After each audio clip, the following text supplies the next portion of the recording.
سلام تخطيت نايز channel كمي كان يوم نايلوم تمرتنا بزعب هلو كنتات ناي هاجرنا ناي كبابينا ناي كدسس بمجمع أنا تي مدبلومي بنقح حكوسكم ناي أحوات ناي حزب السودان بمقلات ياخد جمرو سوداناويان قروابتنا لك كمانا بزوح مسانا زتحاز اللوم كفالنا حبرة سبنا لك مسوم زواسب مسوم حد عينت بهالكلو زبزحنا يرتوين زوما بدقة زلنا ما ብዝተፈላለየ መንገዲ ንዖም ተንኪፍና ዝሓለፍና ኢና ነርና ስለዚ ናቶም ለውጢ ናቶም ፅቡቅ ነገር ብቐጥታ ይሕጉሰናን ይትንክፈናን እዩ ምክንያቱ ክፋል ናይ ሕብረተሰብና እውን ኣብኡ ስለ ዘሎ ድሕሪ ምባል ካብዚ ቃልሲ ናይ ሱዳናውያን ወይ ካብዚ ቆራፅ ስጉምቲ ካብዚ ተባዕ ስጉምቲ ናይ ሱዳናውያን ክንመሃሮ ንኽእል ብዙሕ ኣሎ ቀዳማይ ካብኡ ክንመሃሮ ንኽእል እንተሎ ህዝቢ ሓፍ እንድሕር ኢሉ ዓጋቲ ከምዘይብሉ ሱዳናውያን ኣብ ኩሉ ከተማታት ኣብ ኩሉ ቦታታት ኮይኖም ብሓደ ድምፂ ይኣኽለካ እታ ገፋዒ መንግስቲ ይኣኽለካ እታ ካብ ስልጣን ዘይወርድ ካብ ስልጣን ዘይፀግብ መንግስቲ ኢሎሞ መንግስቲ ክንብሎ እውን ኣሸጋሪ እዩ ነቲ ዑመር አልበሺር እዮም ከምኡ ኢሎሞ ኩሉ ትሕቲኡ ዝሰርሕ ሲስተም ኩሉ ኮራፕት ካብ ቢልድ ዝኾነ እዩ ነይሩ ስለዚ ስኖም ነኺሶም ብሓያል ቆራፅነትን ተባዕነትን ደቂ ኣንስትዮምን ደቂ ተባዕትዮምን ብሓደ ኮይኖም ኢቨን ተን ደቂ ኣንስትዮ ብሕልፍ ዝበለ ትብዓትን ጅግንነትን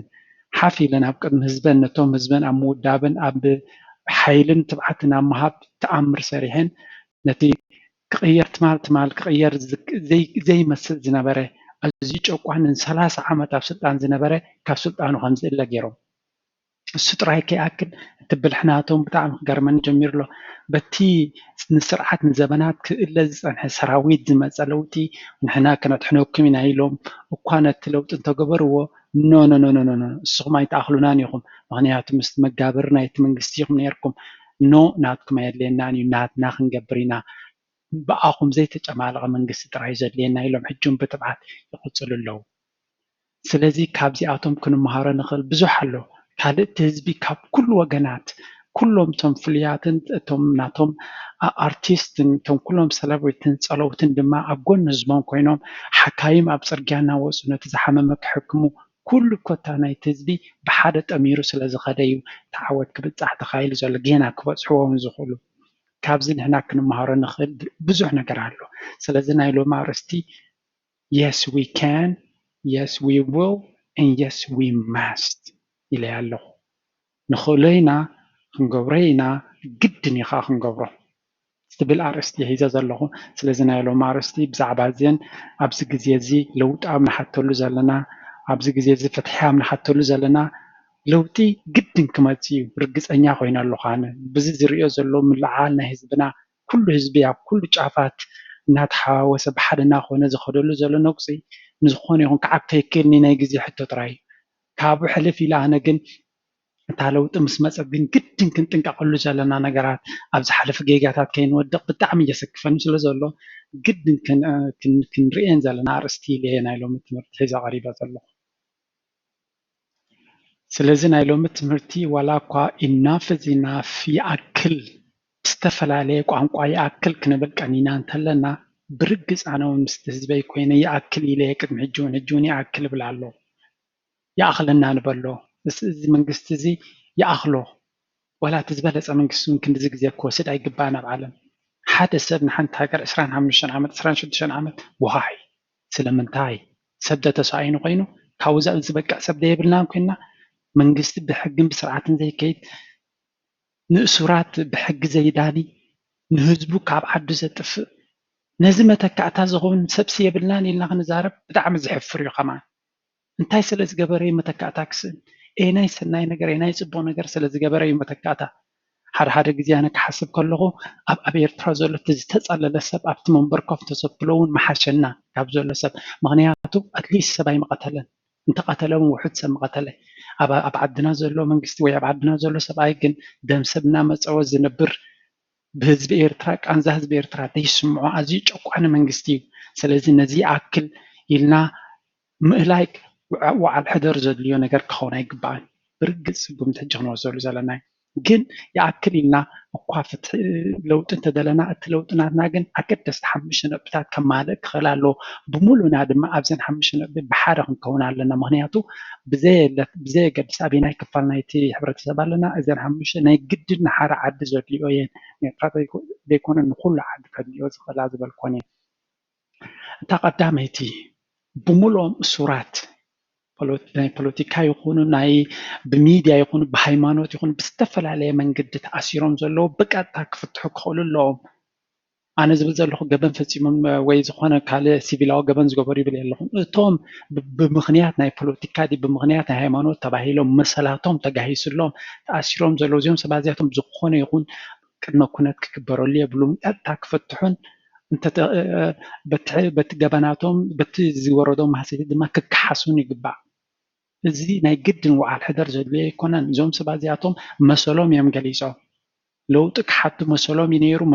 ነይሩ ሕጂ እውን መሰሎም እዩ ስለዚ ብሰንኪ እዚ ኣብ ማእሰርቲ ዝበልዩሉ ምክንያት የብሎም እታ ካልይቲ ነጥቢ ድማ ካልይቲ ነጥቢ ኣገዳሲት ክትከውን ኢለ ዝሓስባ ዘለኹ ክንገብራ ዘለና እንደልያ እውን ዘለና ሕገ መንግስቲ ወይ ሩል ኦፍ ሎው ብሕጊ ዝኸይድ መንግስቲ ብሕጊ ዝኸይድ ሕብረተሰብ እዚ እንታይ ክንብል ከለና ቀዳማይ ዝመፅእ ቅዋም እዩ enact the constitution without any preconditions ኢለ ኣለኹ እቲ ቅዋም 97 ዝተነድፈ ብዘይ ወዓል ሕደር ብዘይ ቅድመ ኩነት ብዘይ ከምዝን ከምትን ኣብ ተግባር ክውዕል ክኽእል ኣለዎ ምናልባት እቲ ቅዋም ንኣሽቱ ነገራት ክፅገን ዘድልዮ እንተኮይኑ ኣብቲ ፕሮሰስ ክፅገን ይኽእል እዩ ግን ቀጥታ ብቅዋም ብዘይ ቅዋም ትመሓደር ሃገርሲ እንታይ ሞ መግለፂ እውን የብላን ሰባት እውን ነታ ኣብ ገዛና ነታ ስድራና እውን እኮ ሕግታት ነውፅኣላ ኢና ስለዚ እዚ ንሃገር ሙሉእ ክቃይድ ዝኽእል ንኩሉ ሕብረተሰብ ከናብርን ከተሓዳድርን ዝኽእል ሕገ መንግስቲ ብቀጥታ ብዘይ ወዓል ሕደር ብዘይ ቅድመ ኩነት ክትግበር ክኽእል ኣለዎ እቲ ብድሕሪ ሕጂ ዝመፅእ ሲስተም እዚ ሕጂ ዘሎ ሲስተም ዝከደ ነዚ ዝኾነ ይኹን ኮንዲሽን ክገብረሉ የብሉን ብዝተኻለና መጠን ነዚ ኣብዚ ኣብ ሕጊ ብዛዕባ ናይ ቅዋም ኣርእስቲ ክንካታእ የብልና ብግዲ እዩ ዘድልየና ካልኣይ ድማ እቲ ስልጣን ቀጥታ ናብ ህዝቢ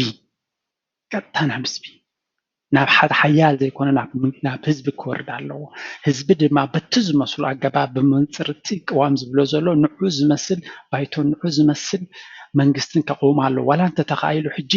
ኣብቲ ደገ ዘሎ ሰብ ብዝተፈላለየ እቲ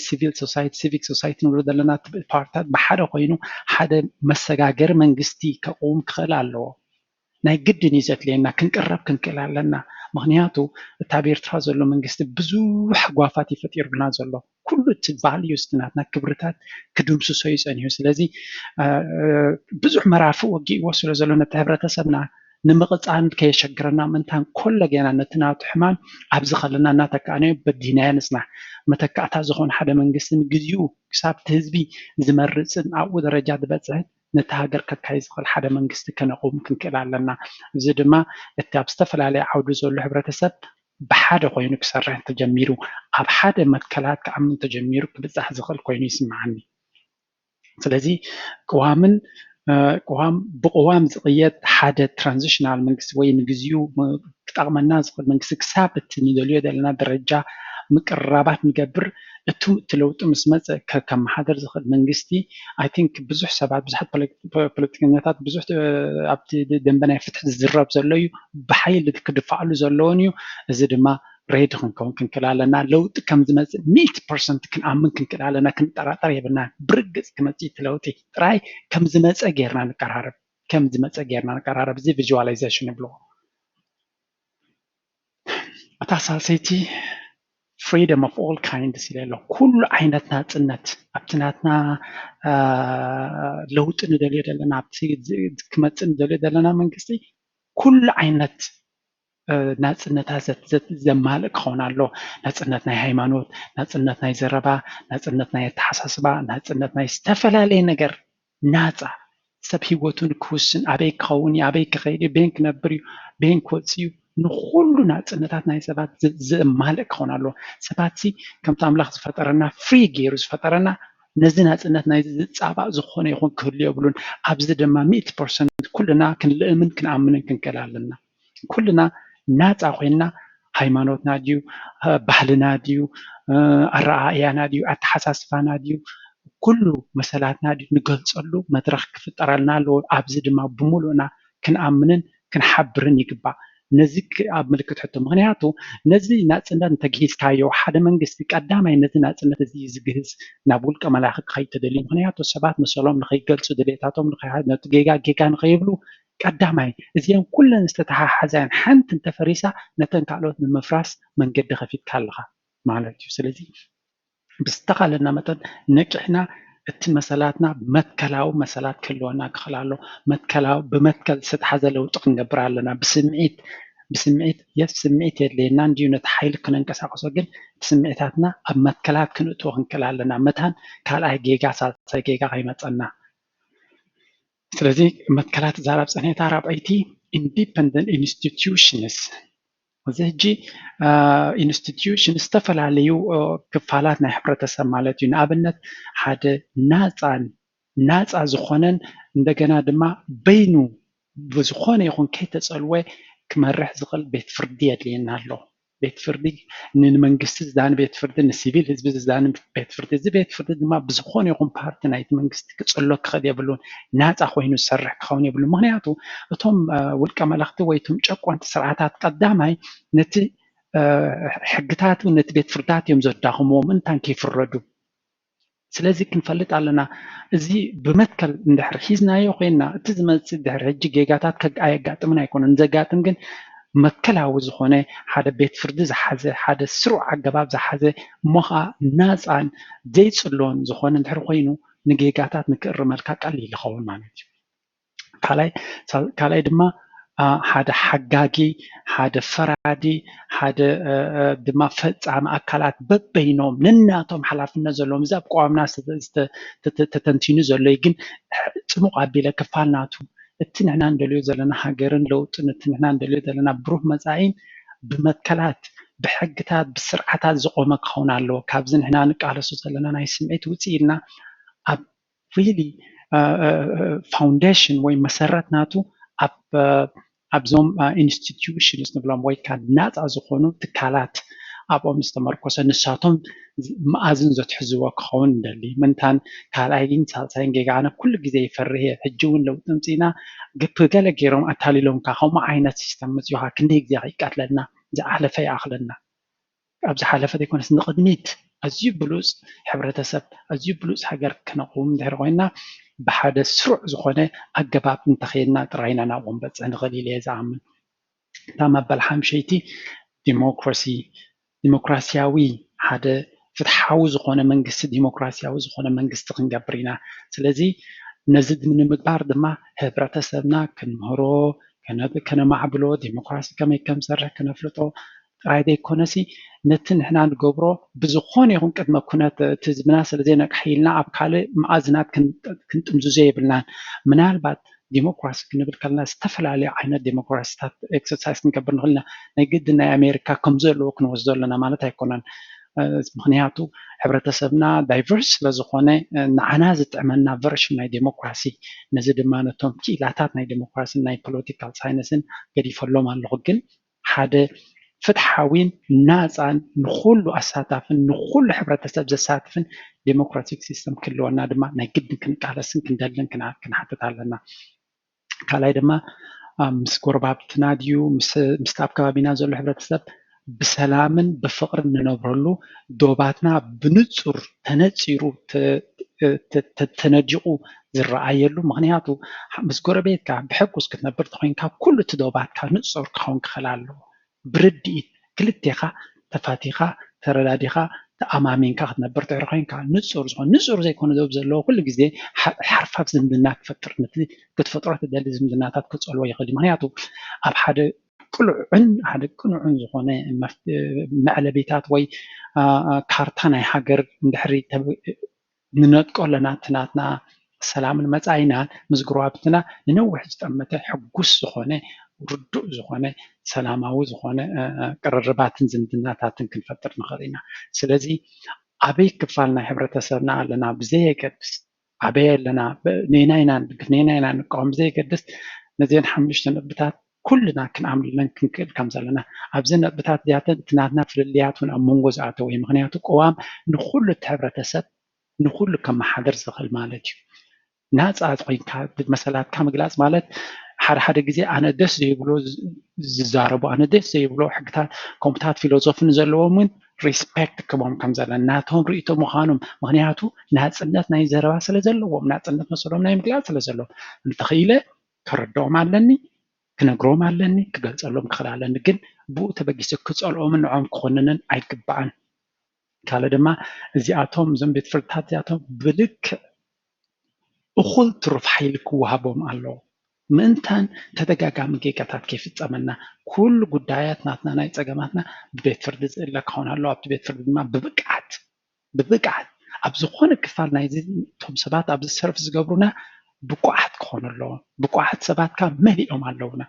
ንጠም እምበር መሊኦም ብቁዓት ሰባት ኣለውና ስለዚ እቲ ሓንጎልና ክፍት ኣቢልና ካብ ፀቢብ ኣተሓሳስባን ካብ ፀቢብ ኣረኣያን ውፅእ ኢልና ኣነ ነዚ ዝድገፍ እዚ ረብሓታት ከምኡ ዘይኮነ ብዓብዩ ናይ ሃገርና ጉዳይ ንርኢ ሃገርና እንድሕር ንቅድሚት ከይዳ ኩሉ ሰብ ክረብሕ ናትካ ዓሌት ወይ ናትካ ሕብረተሰብ ወይ ናትካ ከባቢ ጥራይ ዘይኮነ ብሙሉእ እቲ ሃገር ምክንያቱ እኩል ትሩፍ ፀጋታት ስለ ዘለዎ እቲ ሃገር ንኩሉ ከረብሕን ከንብርን ዝኽእል ስለዚ ኩልኩም ኣብ ኩሉ ክፋል ናይቲ ሕብረተሰብ ዘለኹም ነዚአን 5 ነጥብታት እናማላእኩም ነቲ ልዕልዩ ክውስኽ ዘሎ መዓት ዘሎ ነገራት እውን ክውስኽ ኣለዎ ግን እዚአን 5 መትከላት ንኩልና ከተሓዳድራናን ብሓደ ክሕድራናን ሓደ ብሉፅን ተስፋ ዘለዎ ሕብረተሰብን ንቅድሚ ዝኸይድን ሕብረተሰብ ክነድቕ ድማ ንሱ እዩ ትምኒተይ ስለዚ ኣጆኹም ኣጆና ኣብ ዘለናዮ ሰላማዊ ቃልሲ ለውጢ ከም ዘምፅእ ኣብ ታሪክ ዘይኮነ ትማልቕ ምትማልቅ ክፍፀም ርኢና ኣለና ስለዚ ዘፍሪ የብልናን ኩልና ኩልኩም ቶም ኣርቲስትስ ቶም ፀለውቲ ኣብ ዝተፈላለየ ዘለኹም ፕሊዝ ሓፊልኩም ነቲ ሕብረተሰብኩም ተበገስ በልዎ ብቐሊሉ ኢሳያስን ጭፍሩን 10 ይቁፀሩ እዮም ወላ ሓንቲ ክገብሩና ኣይክእሉን እዮም ኣብ ወላ ሓደ ክበፅሑ ይክእሉን እዮም ልክዕ ከም ዑመር አልበሺር ትማሊ ዘይትንከፍ ዝመስል ዝነበረ ታሪክ ክኸውን ቀሪቡ ዘሎ ኮይኑ እውን ዘሎ ኢሳያስ ምፅባሕ ከምኸውን እዩ ግን ብደምን ብምጥልቃይን ዘይኮነ ብሰላማዊ መንገዲ ኩልና ይፈልጥ እየ ጨቋነ መንግስቲ ምስ ዑመር አልበሺር ዘወዳድር መንግስቲ የብሉን ትብዓት ክሓተና እዩ ቃልሲ ክሓተና እዩ ሓፍ ምባል ሓድነት ክሓተና እዩ ብቐሊሉ ዝእለ ከም ዘይኮነ ንፈልጥ ኢና እንተዝኸውን ቀደም በዓልናዮ ግን ዝከኣል ምዃኑ ግን 100% ክነኣምን ኣለና 100% ድማ ይኣምን ድሕሪ ምባል ናይ ሎሚ ነዚ ኩነታት ከተንፀባርቕ ወይ ክትሕግዘና ዝበልኳ ትምህርቲ እየ ከመሓላልፍ ፈቲና ኣይሆፕ ንኩልና ክጠቕመና ተስፋ ናተይን ባህጊ ናተይን ኩሉ ግዜ ሰላም ናይ ኤርትራ እሞ ክሳብ ኣብ ቀፃሊ ስራሕ ብካልእ ዝመፀኩም ድሓን ኩኑ ቻው